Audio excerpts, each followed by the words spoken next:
In this video, I'm going to show you the version number of August 2023 release for CoE Starter Kit.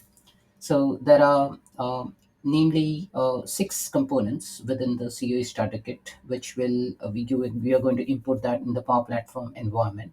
So CoE Core Component 4.13, CoE Innovation Backlog 3.1, CoE Nurture Components 3.8, CoE Audit Components 3.11, CoE ALM Accelerator, and Admin Task Analysis Core.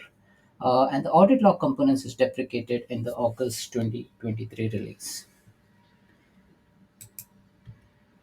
Now, as a part of Power BI dashboard, there are mainly five dashboards which are predominantly used by Center of Excellence Starter Kit.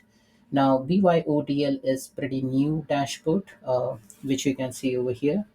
Uh, and the couple of main dashboards are production dashboard and the governance dashboard, which you are going to use extensively to see the inventory count, see the application usages among various users, makers, citizen developers, etc.